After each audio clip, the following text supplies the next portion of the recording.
Let's do some drywall.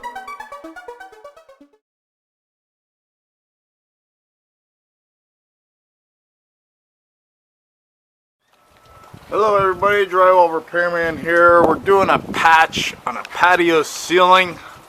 They have sheetrock on the ceiling. They had to do a new roof, so there was issue with the roof, so now they have to fix this drywall area. Easy job. What we're going to do first is just cut out the area. We're going to take it out past the area.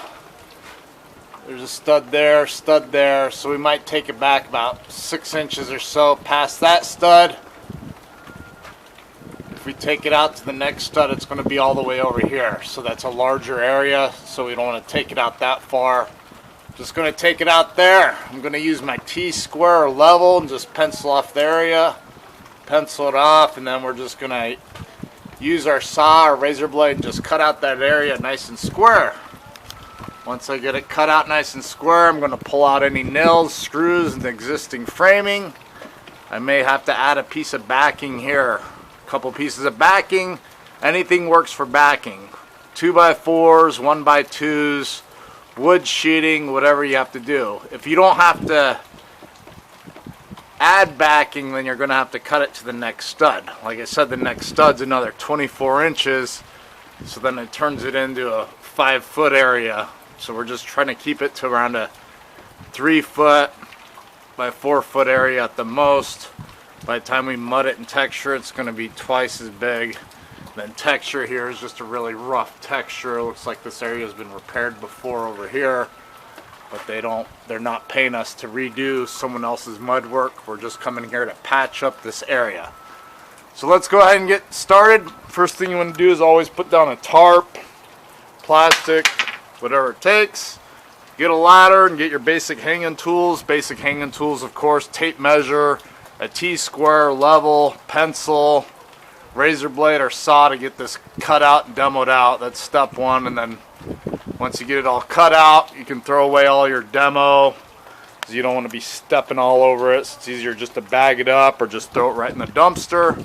Then go ahead and get a nail puller, claw hammer, and pull out all your nails. If they use screws, then back out the old screws.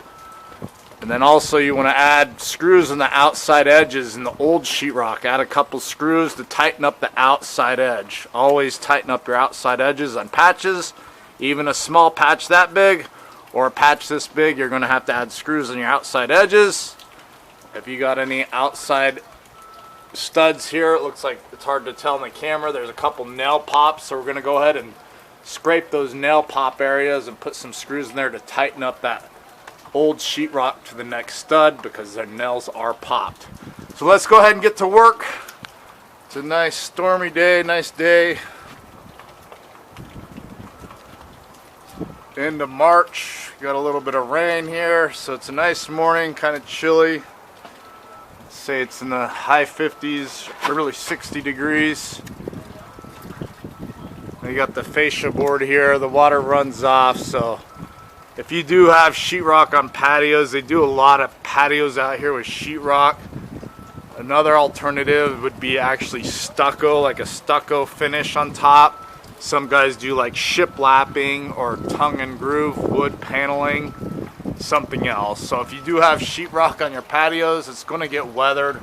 If it gets wet, this is what happens.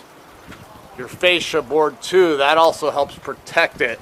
So if your fascia board doesn't come down long enough, sometimes that water rolls down and it lips over that fascia, especially if you get pounding wind and rain, and it really hits that sheetrock. So if you do have sheetrock on your patios, I would protect it with some fascia board that extends down, sometimes just by wood trimming it or doing something here or doing gutters, something to protect it.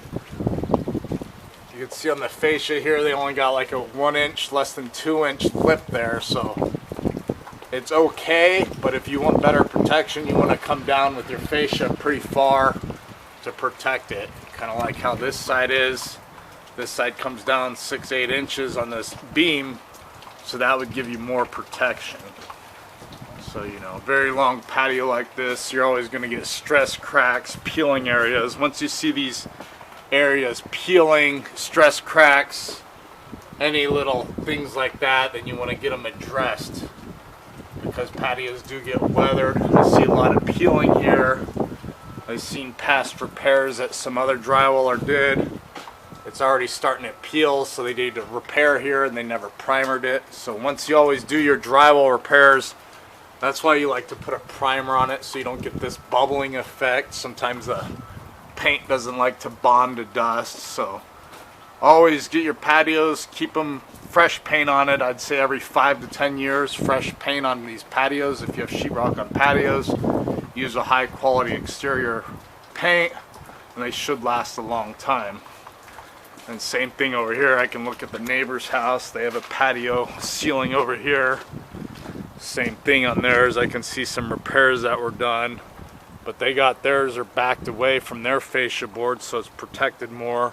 And it looks like they have like sun shades that roll down, so that helps protect it. Whatever you can do to protect it from the wind, rain, you got to do all that if you're going to have sheetrock on the patios.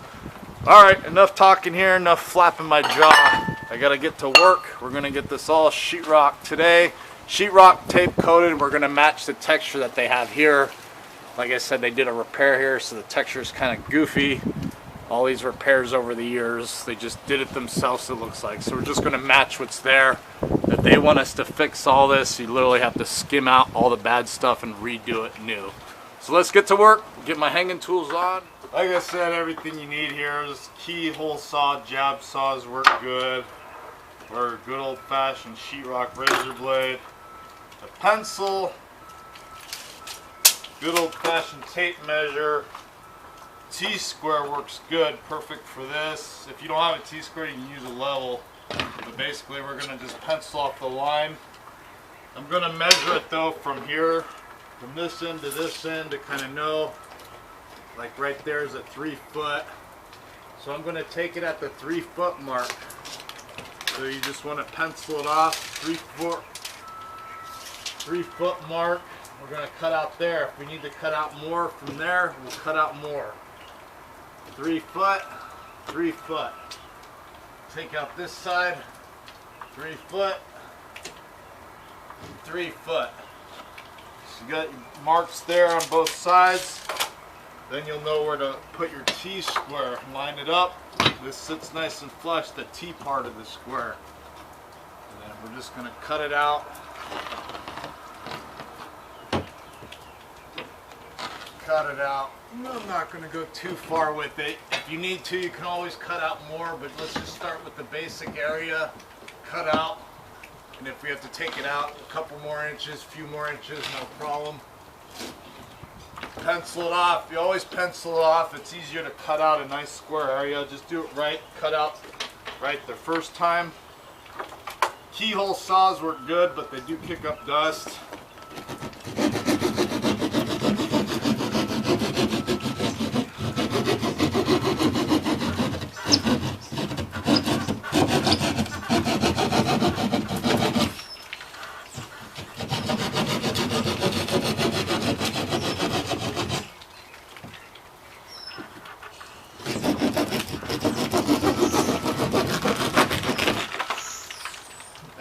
Get all this old stuff out of there, get it out of our way. Like I said, if I need to cut more, then I can cut more, but I'm going to put some screws in these nail pops, tighten up that area, and I might just put a piece of wood here and add a new piece, a 3 foot by stud there.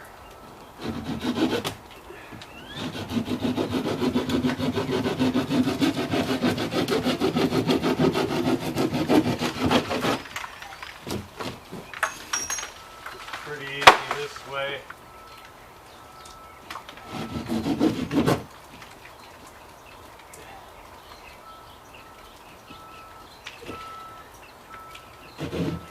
Past the stud. If need be on the studs, you can take your razor blade and cut a little deeper there because the saw doesn't cut that well on that. Get it all removed. any ragged edges, you can always straighten it up with your 6. This has caulking, so I'm going to strip all this caulking out of there. Get it all cleaned up. Mark my studs while I got a pencil out, but I'm also going to put screws in. So I'm going to take my basic measurement since I have my tape measure here. It's going to be 34 inches by 3 foot. I'm going to check both sides. 3 foot. And just write it down so I remember.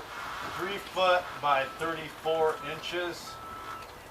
So I think I have 2 pieces of sheetrock. I might just put it in because I don't have a half a sheet. So I might just run a piece here and another piece there. No problem. But let's go ahead and pull these nails. There's a few screws here. I'm going to put some wood backing here. Put a few screws in the existing studs to tighten it up. Always tighten up your old screws.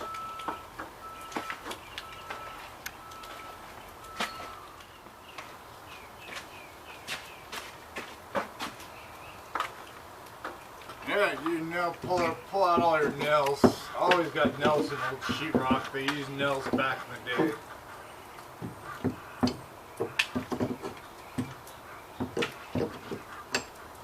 Maybe you're not comfortable with doing the full sheetrock process yourself. Well, just by cutting out this area and pulling the nails, and getting everything ready for the sheetrocker, drywaller, you may save yourself a couple dollars. I know if I had to bid this job and it was already cleaned up like this, nice and square and ready, it would have probably saved the homeowner a few bucks on this job. But since I have to spend extra time to demo it, get it ready, I'm going to get charged for my time, of course. All the nails are pulled, double check. Everything's pulled out of there. I got a couple screws here. Pull these screws. Looks like a repair was done before because this is a big 2-inch screw. We don't use 2-inch screws in drywall unless it's double layer. Existing areas add screws. We want to tighten up the old sheetrock. This is very important because this is loose. I do about 2 or 3 of them just to tighten up the area, tighten up the edge. If you screw it up and you get a couple nail pops, go ahead and just put a screw next to the nail pop to fix that area. This also helps mark your studs so you know the direction of the studs. If you didn't mark the studs, and now you know where the stud is. The fascia edge is loose here, so I'm going to tighten up that. This stud's over here on this stucco, so I'm going to mark it with my pencil so I know. The next stud's over here. Like I said, there's a couple nail pops. I can cut it out there, but the homeowner doesn't want to pay for such a large repair. So I'm going to tighten up the outside edge.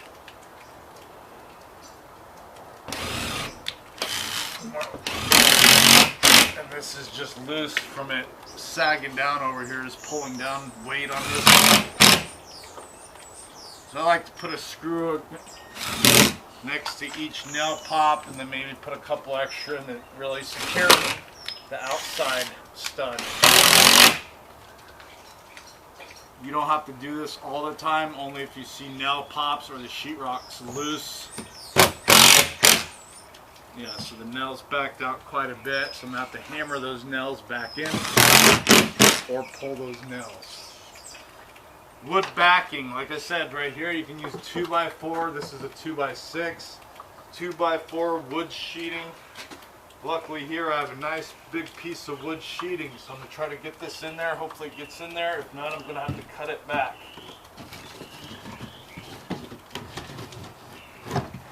Looks like we're in luck. Make sure there's no debris so it's not sitting on a big chunk of drywall. So now we can get this really secured up, tightened up here. That big piece of wood there is really going to secure this whole area nice and tight. Perfect, perfect, perfect. That's why I like wood sheeting or smaller pieces. Put a bunch of screws in this to tighten it up. Just treat it like it's new framing. We're adding framing.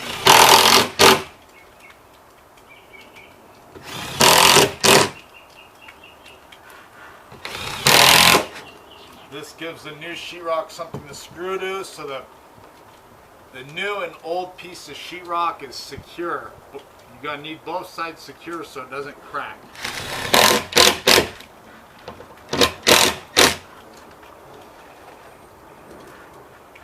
Plenty of screws, plenty of screws.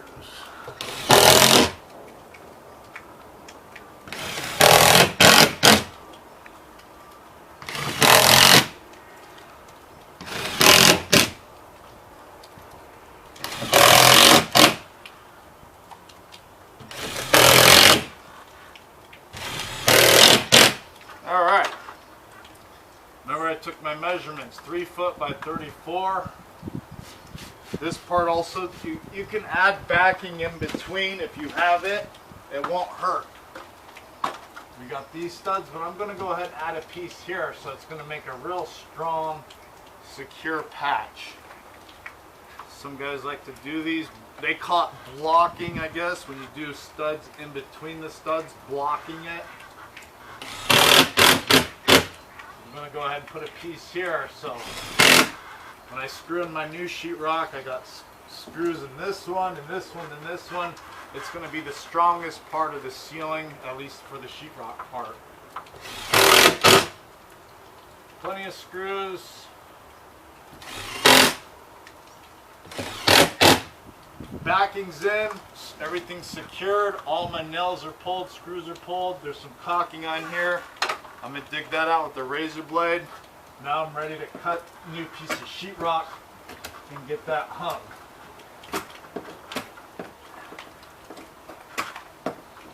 I'm going to get that caulking out so the sheetrock sits nice and flush to the caulking.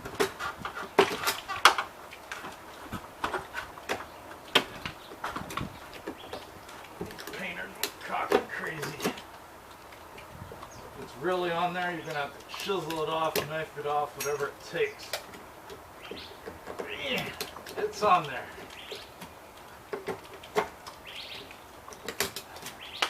I'll work it for a minute or so, and then if it gets really stubborn, I'm done with it.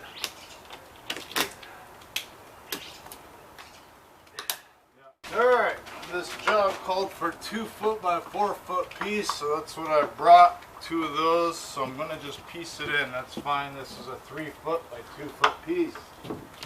Cut it at 3 foot. She's going to be tight.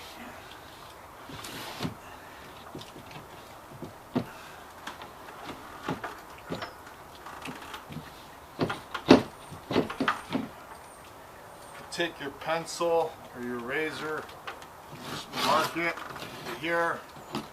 It's tight. And just cut it back. Just cut it back just a little bit.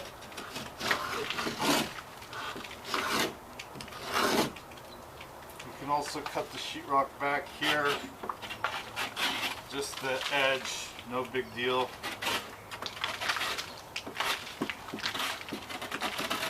Or you can rasp it. Do it this way so I don't have stuff falling in my face. Just piece it in, no big deal. We're just going to tape and mud this whole thing like a big patch anyways.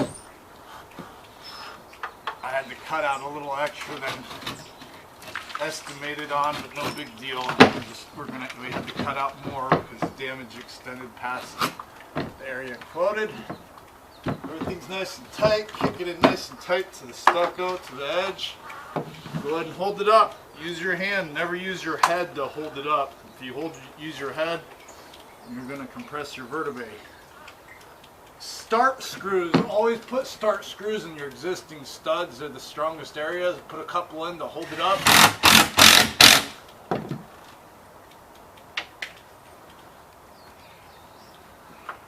Since I penciled it here, I'm going to put one on this side.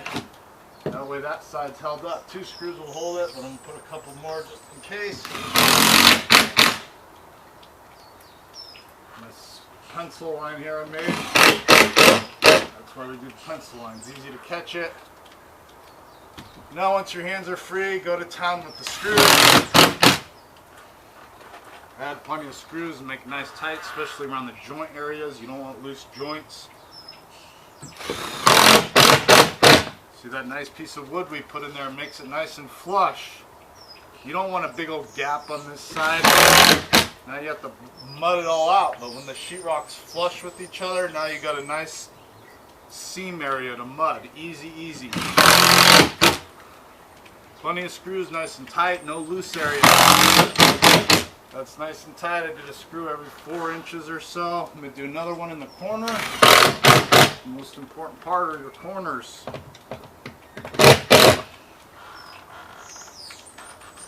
Alright, my existing stud.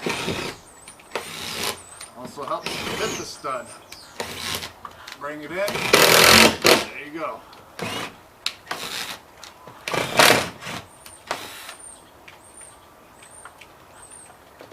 You don't hit the stud, sometimes you got to kick it to the left or the right to kick it. See, I'm not hitting the stud because that metal bracket there, so I'm just going to go over it. Then we'll go a couple inches past the original screw, and that's where that bracket was. Tighten it up, tighten it up. Now I could do a small piece here. This is just going to be like a 1 foot by 3 foot section. I'm going to tape all this anyways. I'm going to mud out this whole thing with hot mud, so when you have to piece them in, no problem. Sometimes you have to piece it in if you're hanging a big piece of drywall yourself. It's kind of heavy, so sometimes it's easier just to cut it down. This one I'm piecing in because the patch only called for a little area, so I had to cut out extra because the damage extended past the area shown.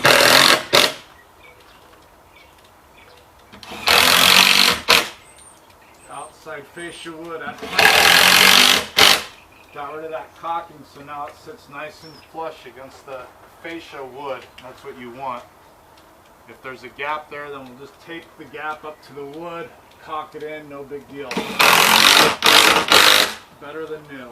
Nice and tight.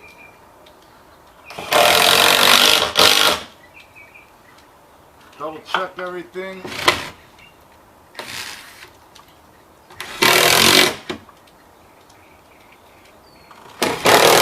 There you go, got one finally. I'll put one more in here. That's plenty of screws, nice and tight, symmetrical layout. Basic measurement here, just take it. Looks like it's going to be 10 inches. This one's 10 and a half, so I'm just going to do it at 10 and a half. I'll take the bigger measurement by 3 foot. 10 and a half by 3 foot. So go ahead and cut your piece, put it in. Same thing here. Small piece cut out. Cut it out right. It should fit nicely. If not, just cut it back. No big deal. Oh, she's nice. Little edge there. You just run the razor in there to cut any booger. That's nice. Pieced in nicely. Add screws. Always start on your existing studs. That's your strongest area. Let's get a couple in each stud. They'll hold it up so I don't have to hold it up myself. There we go. Go to town, add plenty of screws. Outside edges, most important. Put it in the center field. There you go. That stud I put in there, go ahead. 3, 4 inches.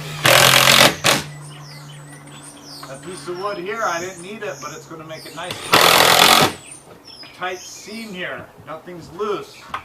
Nothing's loose. You don't want no loose sheetrock.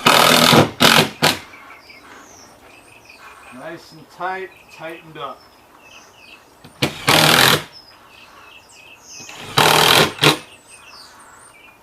Existing stud. Missed the stud. There it is. There it is. There it is.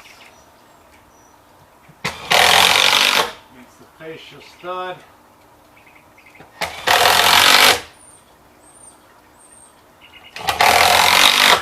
Double check everything, make sure you have plenty of screws if need be. Add some more. I'm gonna add a couple more to the outside edge. That's good. Outside edge stud here. That's good. Everything looks good. Don't get any better than this. Nice tight here. Everything's tight here. Now you can do one more. That's a lot of screws, but that's what you need. More screws are better. Don't be stingy with the screws. It's the most important part. You don't want this to back out, crack. This is strong, that's strong, everything's strong now. I push on it, nothing moves. That's a strong catch. Alright, we're done hanging, so I'm going to go ahead and scrape this with a 6-inch knife. And then we're going to use a fiberglass mesh tape. Get everything mesh taped, fiberglass mesh tape, and then we can turn around and do a first coat. I'm done with my hanging tools. I got to hammer up these nails, so let's just hammer up those nails.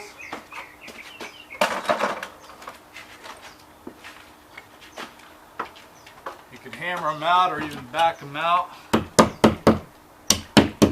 These are just popped old nails. Any dimples like that, just go ahead and hammer it out and then scrape out with that any loose stuff with your 6-inch knife. Any loose stuff like this, you're going to have to scrape out. Scrape out. So let's go ahead and get our 6-inch knife, put our hanging tools away. Now we're going to start the mudding process. Don't need our hanging tools no more, so get them out of here so you don't trip on them. Alright, we're done hanging, so I'm going to go ahead and scrape this with a 6-inch knife. And then we're going to use a fiberglass mesh tape. Get everything mesh taped, fiberglass mesh tape, and then we can turn around and do a first coat. I'm done with my hanging tools. Alright. 6-inch knife, spray glue. This is optional. I like to spray this on ceilings so the fiberglass really bonds. Fiberglass mesh tape. I don't care what others say, other videos you watch. Repairs use fiberglass mesh tape. Don't use paper, don't use all this other fancy stuff, just fiberglass mesh tape. It'll save you some headaches. Always scrape your edges. Any loose stuff, just get it out of there. This is a good time to prep, double check everything, anything you missed. This is a patio, so everything's real loose because they haven't painted it in a long time. Outside texture I like to scrape so if there's any boogers, so when I go to mud it doesn't cause chatters. Outside edge, of course the fascia area, a nail, I missed a nail, hammered that up. That's what the hammer edge on these knives are for hammering up stuff like that. Scrape your area really good, your joints. This is where you're going to run your tape. Everything looks good. Stucco edge.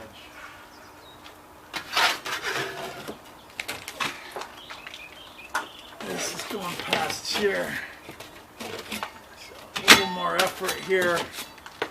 They're getting extra credit on this job. That wasn't even in the job scope, but it had to come out. Spray glue, optional, but I like it. If you got it, use it. If not, no big deal. Any areas like this, it helps the mud and tape bond really well. It's really important on patios because patios are dirty, dusty, old. So I just spray it on the joints, basically wherever I'm going to lay out the thing. Any loose areas, I just spray a little. Then I like to tip the can upside down. It's kind of like spray paint. You got to clear it out so the material doesn't clog the tip. So next time when I use it, it'll be ready to go. Fiberglass mesh tape. Do your butt joints first. Always do your butts if possible before you do joints. Use your 6-inch knife to cut it. I'm just going to do all the joints, everything nice and tight. Go past the actual crack. Sometimes I like to overlap it with the next direction so you create a strong point here. You'll see a lot of my videos. Repair work, I like to do this fiberglass mesh thing. I'm going to do a flat tape right to this where the stucco meets the drywall. And they can also finish this with a nice bead of caulking, like a the stucco caulking or something like that gives a perfect finish. Any loose strings of fiberglass, that's the only thing I don't like about fiberglass. You get loose strings like that, just pull them out. Use your 6-inch knife, flatten that tape down, push it down.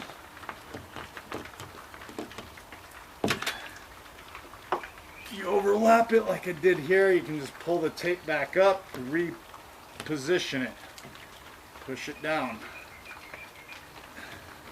Just like that. The tape's naturally sticky on the back, it'll stick, but I like to do on the ceilings because I don't want it to fall down. I'll go mix my mud and I come back and all the tape's falling down. Here this area is kind of rough, so I'm going to just put a piece of fiberglass right over that. No big deal. Any gaps, if you're concerned with the gap, no big deal. You're going to pre-fill it, but you can also do 2 layers of fiberglass. That's extra credit. You're going beyond what's needed. This material is already rated as strong as could be. So double layers gives you extra credit. I'm going to flat tape against the fascia where the sheetrock meets the wood fascia board. Nice flat tape. So it goes, there's no gaps. Go past my patch area, 'cause it's a little damaged rough over here. Go ahead and press it down.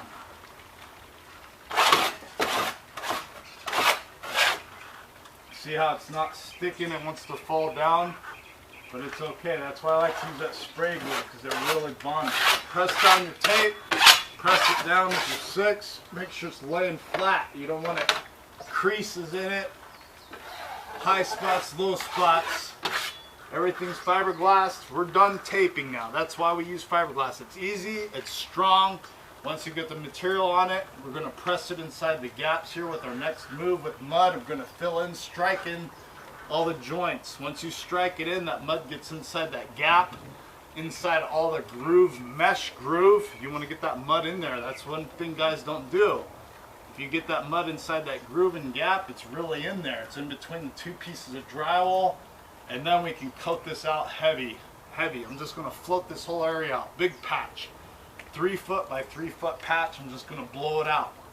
Nice big heavy patch. So let's go ahead and put our tape away, and we're going to go mix some hot mud. I use hot mud. I always use hot muds for these jobs. Alright. First coat mud. I'm using a hot mud, thick mixed hot mud. I mud every day, so I use these hot muds. If you don't mud, use a joint compound. Joint compounds you have to let it dry. Same process. If this was hot mud or joint compound, same coating. Mud has to be thick. Fiberglass mesh tape. I like to strike it in. I'm striking it in, and I'm pushing down hard to get that mud inside that gap in between the mesh screen. I got all that mud pushed up inside that gap. This is the most important step if you want to prevent cracking. Strike it in, push it down. I'm pushing it down hard. I got that mud inside that gap. All the mesh is filled in. This would be considered like a pre-fill. Pre-fill. Your outside edges, no big deal. The most important part of your joints that are pre-filled. Now go ahead and coat it out. Now you can coat it. I'm using a 12-inch knife. Most guys like to use a 10-inch knife for first coat, and I'm just going to blow this out like it's a regular patch. It's just a big patch on the ceiling is all this is. Blow it out nice and heavy. This will fill in anything. You could also just hit the joints if you wanted, but I told them I'm going to have to float this out, especially outside past the outside edge where they mud it themselves. Take it past the patch to feather it in.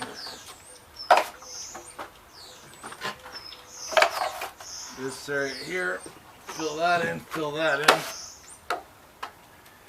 I already used a pan of mud, so I might have to go get another. Let your first coat set up. Since I'm using a hot mud, this will set up pretty fast. If you're using a joint compound, you're going to have to let it dry overnight and then turn around and sand it.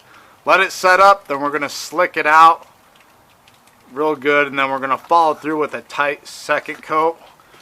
Go ahead and wash your tools while this is drying. Clean up your tools, clean up your mess. Don't just sit around waiting for mud to dry. Make your time useful. Clean up your tools, especially your knives, right away. Let this set up, and then we'll do a second coat. Once it's all second coated, then we'll follow through and just texture it. It's just a real rough texture here on this. And we might even do some caulking, caulk in the fascia board where the drywall meets the fascia. And then where the drywall meets the stucco, I'm going to caulk that in so it's a nice finish. Give them what they pay for, nice finished drywall job on a patio. Also, if you haven't liked, go ahead and like this video, subscribe, and we're going to finish off this video by getting this completed. Once we get it completed, just let it dry 24 hours or so. Turn around and primer and paint. You'll always primer drywall before paint. I know they have paint primers in one, but I recommend just using a regular dry. Once your mud sets up, it's easy. Hot mud doesn't have to be fully dry. It's good enough to slick out. So I'm going to go ahead and slick it out. Alright, once your first coat sets up, then you're going to slick it out. Use a damp, wet sponge and a 6-inch knife. Basically going to take the edge. You always want to get rid of the mud edge on any patchwork. Get rid of that edge. You don't want to see that sharp edge. And then slicking out. I have other videos on my channel on slicking out. This is the process only used with hot muds. Hot muds include the 5 minutes, 20 minutes, 40 minutes, the 90-minute muds. We have to slick it out. You don't let this stuff fully dry. You have to slick it out as it's setting up. Basically, you're manipulating the material. You're wiping away all the lap marks, all the heavy areas. Anything that's here is slicking it out. If you do a good slick out, you're basically taking off the extra materials before it sets up. And then your slick out technique is almost like another coat. So this one coat, once I get it slicked out really nicely, it's almost like a 2-coat job. A nice slick out job. Sometimes you can get away with just doing a one good coat and a slick out and you're ready for texture. But you always want to do at least a 2-coat skims on these jobs before you do texture.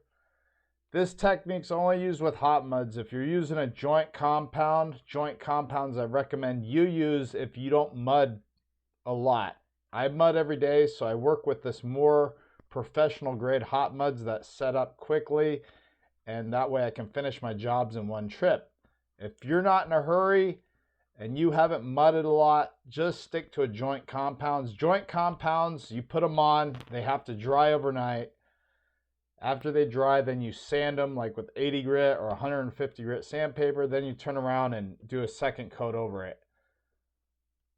Those are more forgiving. If you make a mistake with a joint compound, you can sand away your mistake. With the hot muds, once they go on and they set up, that's how they set. It sets up almost like a strong cement. So that's why we do hot muds, and we have to slick it out before it sets up. I know you'll read the bag and it says easy sanding. I've never sanded hot mud once. If I'm going to mix any hot muds, I know I'm going to slick it out. I'm not going to mix up mud, hot muds, put it on the repair or the drywall, and then just walk away for it and call it a day. I always wait for it to set up. Some guys like to sprinkle a little bit of hot mud in their regular joint compound to get it to set up quicker. Then it gets kind of tricky. We're just going to slick it all out. This first coat, you get it nice slicked out, and then it'll be ready for a second coat. Second coat, I'm just going to follow through and do a tight skim coat.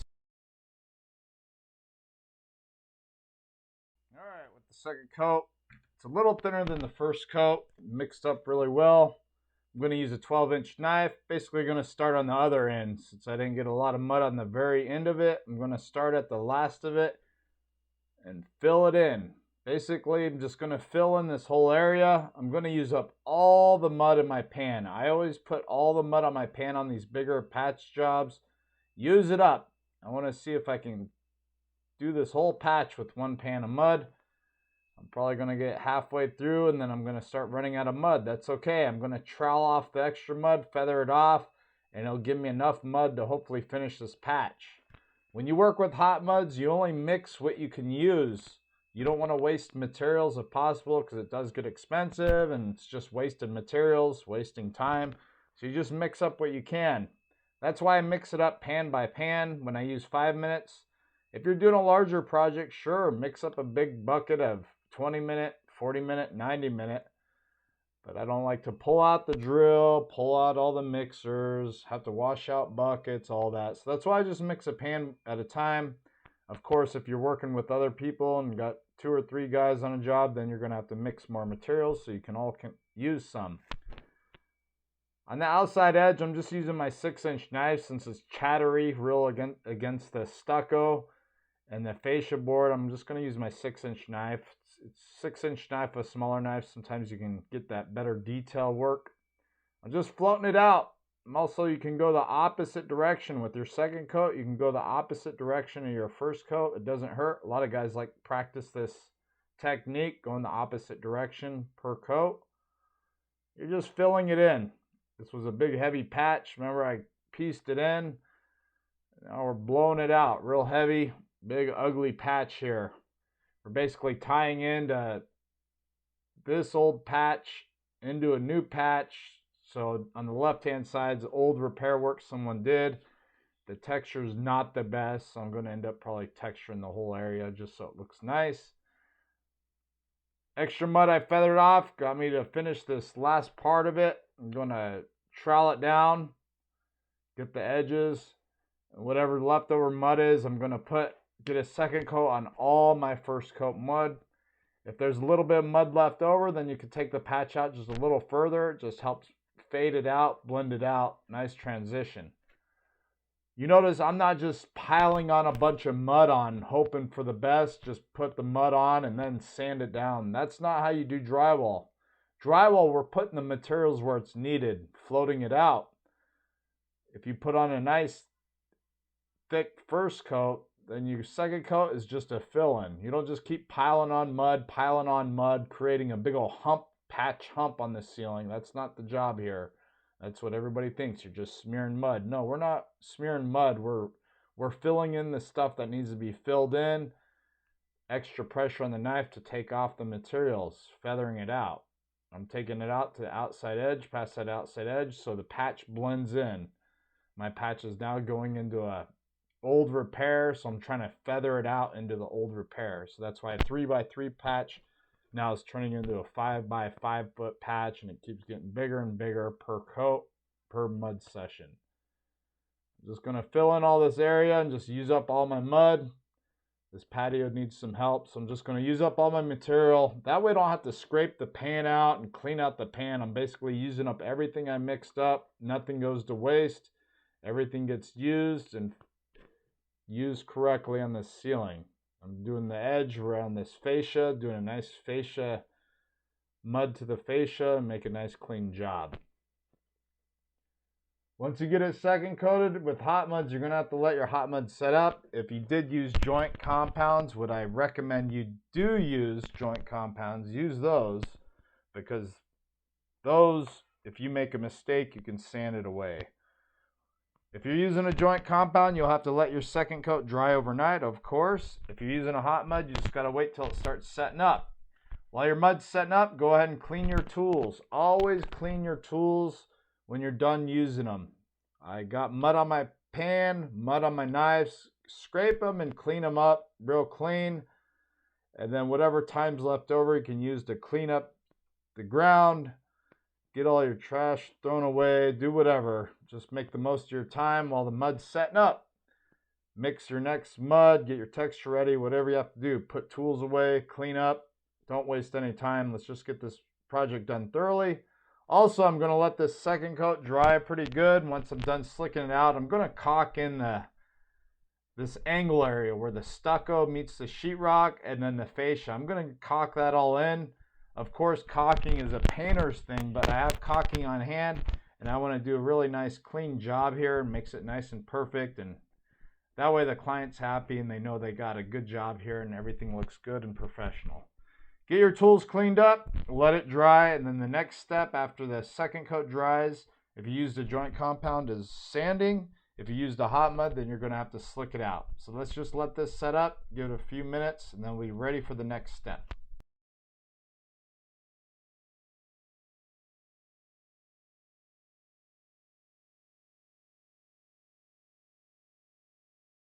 All right, second coat set up. Same thing as the first coat. I'm going to slick out. I'm going to get rid of this edge. That's the most important, getting rid of that edge. Take a nice clean 6-inch knife and we're going to just slick it out just like the first coat. Same step. You do this in between every coat of hot mud. If other people say differently, then they never worked with hot mud. I work with this stuff every day. I consider myself a professional. Do this every day. Patching, patching, patching. Feather it out. You're basically getting rid of lap marks, imperfections, stuff like that. The mud that you're taking off, the extra mud, if you need to use that mud that's on your knife, that also makes a good fill so you can touch up stuff. Extra mud, you're basically taking off the extra mud. You put the mud on a little heavy, so now you got to get rid of it. I like working with hot muds because the jobs, I'm able to get it done, first coat, second coat, third coated and textured in one trip, and I can turn around and texture it. Also, I don't have to do sanding. Nothing is worse than sanding drywall. Especially what I do, I work in people's houses, so I don't like to make dust. So that's why number one reason we work with hot muds too. We don't make a lot of dust. Drywall is messy, so at least you eliminate the dusting process. Of course, you're going to have to sand the texture. Most textures require sanding, but that's all the really sanding involved. So the only mess from this is a demo and the mudding that drops, and that's about it. Same thing, get it all slicked out, get all your edges, all your extra mud, get it out, all your corners, angles, everything, any extra mud, get it out of there. You're cleaning it up. Basically, you're going over every square inch of your work with the 6-inch knife and the damp sponge. And if you slick it out correctly, it's almost like another coat. So this is actually, I did 2 coats here, slicked out in between coats. It's like 4 coats of mud. It doesn't get any better than this. If I put any more coats on after this, it's just making a big hump on the ceiling. So you can see it's feathered out, nice transition, especially on the outside edge because it's blending it in to the existing patch. I'm not putting on the mud super heavy. I'm taking off the extra mud. It's just filling in the area you need. What I'm doing, I say, compares to like Bondo work on a car. I got a dent in my car and I'm filling it with Bondo. Well, I'm not just smearing Bondo all over the car fender. I'm just putting the Bondo in the dent, filling in the dent area only, and the extra gets taken away. So you don't have a big patch. And that's basically what we're doing here. We're working with the Bondo. It's a drywall Bondo. It sets up chemically like a Bondo. Bondos, you have to add a hardener and mix it in, then it sets up. With this quick set mud, you add water and that activates the materials and then they'll set up in that time frame. But get it all ready. Caulking. You don't have to caulk. Some guys like to do caulking before they paint, but I have caulking on hand. And I always like to caulk these where the stucco meets the drywall and the fascia board on these patios. It just makes a perfect, nice, clean finish. It kind of gives you the wow factor when you step back and look at it and say, that's a nice looking job right there. So that's why I do the caulking in. It's part of my service. I like to do a good job. 110, 120% quality when I can. If you need to cut the tips of these caulking guns, you can use a razor blade. I'm just cutting it at a 45 degree. I'm not cutting off a whole lot of the tube because I don't want a lot of material coming off. You just cut it at a 45 degree. So only a little bit of material comes on. We don't want to goop up a bunch of caulking in the angle. We just want it to flow nicely. That's why I cut it at a 45 degrees so that caulking tube just flows right through that angle. I'm following it with this damp finger. I'm using my pointing finger. I'm not trying to put super heavy caulking in there. I don't want a big old goop mess of caulking. I'm just doing a tight bead. This is regular caulking. They call it water cleanup caulking. It's meant for baseboard, windows, wood trim, plaster, drywall. So it's perfect for this type of scenario. Some guys like to use a stucco type caulking or whatever. So if the homeowner wants to even go further, they can use even a higher grade caulking, like an elastomeric caulking, something like that. But this stuff I'm using is pretty good. It works perfect for this. I also like to caulk past my work area. Ideally, this whole patio needs to be caulked in. I gave the homeowner the option of doing that, pay extra for my time, my caulking materials to go around the whole patio, but they didn't want to pay extra for my time, so I'm just going to go a little past my area so it feathers in nicely, and then if they want to continue on with this caulking, they can go all the way around the stucco perimeter. A good painter would always do this too because it's part of paint prep. That's why they call painting caulking. It's sold in the paint aisle for a reason. It's not a drywaller thing, but a good drywaller like myself will do it while we're here. With the fascia, got that 45 degree. That way it goes in there and the caulking goes on nicely. Get this, putting on a decent sized bead of caulking. Not too heavy because I gotta take it off. Take off the extra. You don't want to put it on heavy with your thumb. That's why I use my little finger. Damp, clean finger. Just follow it through. This is water cleanup caulking. Any extra like that, just wipe it away. Just continue on. That's a nice caulking bead. I'm not even going to follow that with the sponge because I put it on just right so there's not a big bulge material. Take this in and cut it off so there's only a lap mark. Take off your extra bead. Check your corners real good. That comes down. Big gap there. So that's a trouble area with this fascia. Everything's sealed up nice. Just going to take it all the way. I'm going to even cut it over here. Caulking. See the gap. I'm not going to get crazy and caulk all of this because that wasn't in the job. This job just called for a 2 foot by 4 foot area. I already one extra. I'm going to go down here with the fascia and then just fill in. That's where the stucco.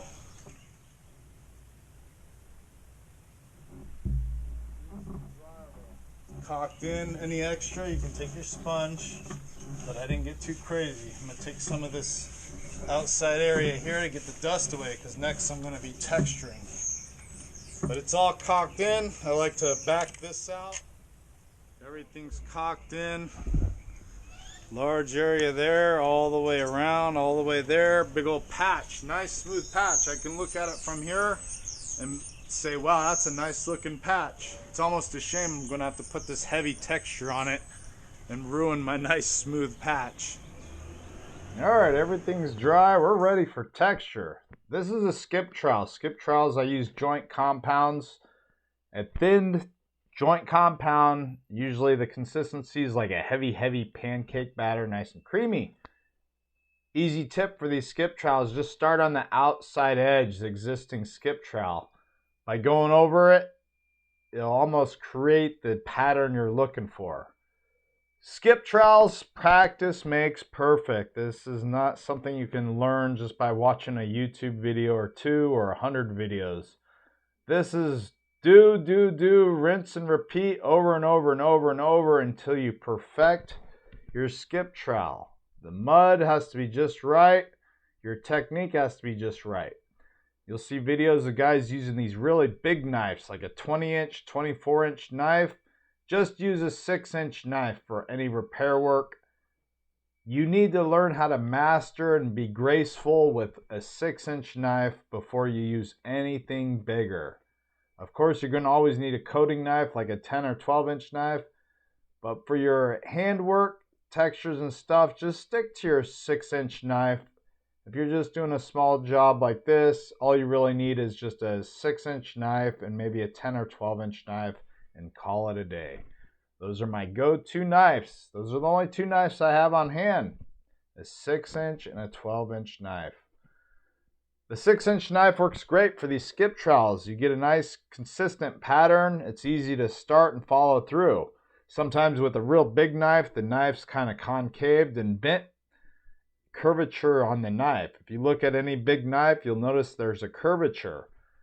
For a skip trowel, you can't have these curvatures in the knife. The knife has to almost be straight, perfectly straight, so you don't have a lot more mud in the middle where that curvature is. so the mud goes on the same consistent pattern. So practice with your 6-inch knife. Of course, your area you're located, you might have a different type texture. The repair process is always the same. Sheetrock, tape, first coat, second coat, if need be, third coat, and then texture. If you had a smooth texture, you would just do a real tight skim coat with joint compound and leave it smooth. Maybe you're comfortable with getting the sheetrock done or some of these processes. That's great. Get it coated and leave it smooth. At least your hole in your ceiling or your wall is sealed up, and then maybe you can hire someone to actually come in and just do a quick job, texture job for you. That's what these videos are for. This is just showing you the process. Of course, I make it look easy. I can knock these jobs out in a couple hours, if that. But I do it every day. I have the materials on hand. I know what to grab, when to grab. So there's a lot more than just watching a video to learn how to do drywall. I would say drywall, mudding, and texturing is more of an art form. That's what I always get called, an artist. But yeah, we're working with muds. You're putting on the muds certain directions, certain patterns, so it takes a little bit of skill level involved. A lot of people think drywallers are just unskilled workers that smear mud around, but there is a skill, there is an artwork to it to do these matching textures to match existing. Of course, your area, you might have a different texture, like I said. This is just a heavy skip trowel I'm doing, using a heavy joint compound and almost doing like a double skip pattern over it to get it heavy. I'm going to texture my patch area. All my mud work's going to get coated. And then I'm going to take the patch out further and wider, do this whole area. The reason I'm doing that is because they did outside repairs past my patchwork, and the texture they have there is not really the best. It's kind of a smoother texture than what's on the original, past this patch area on the original. So I'm just going to texture out this whole area. I'm going to use up all my mud in my pan. There's no reason for me to waste materials or scrape my materials back in my joint compound bucket. So I'm just going to use up all the mud I got on hand. Do a nice, good job. That way everybody's happy. The job looks better. The customer definitely gets what they pay for and then some. So they're happy. I'm happy with the results. Everybody's happy. So that's why we always take these patches out further and wider. And basically that way the homeowner knows that they really got a good deal here, what's involved. We're using joint compounds. Joint compounds for textures, they have to dry overnight. So you would just let this patchwork dry overnight. Once it's dry, I recommend doing a light sanding. Sanding, just use like a foam sanding block, or if you use a sand pole or sandpaper, use 150 to 220 grit sandpaper. That's your go-to sandpaper for finished drywall. You're just lightly sanding it. You're not grinding away the texture design. You're just kind of knocking the goobers out and help blending the new into the old. I did this whole fascia board here. We're going to get it all textured up, so it's going to be a really nice job here. I'm really happy with it. Like I said, this job called for just like a 2-foot by 4-foot section. I ended up replacing a 3-foot by 3-foot section, and it turned into a big patch.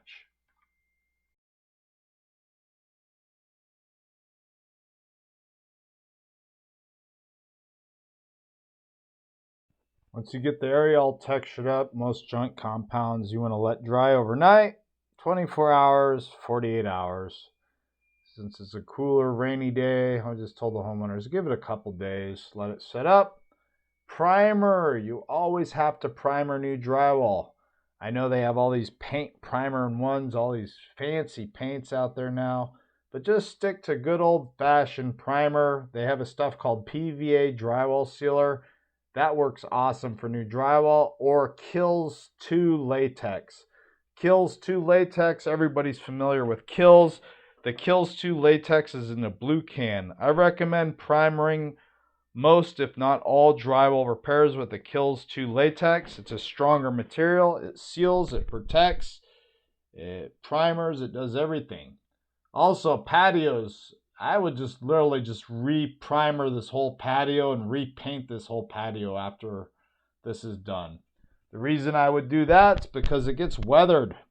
Wind, heat, cold, humidity, all the different weathering it gets. The best thing you can do on patios, if you are going to have sheetrock on them, is to have them protected with fresh paint.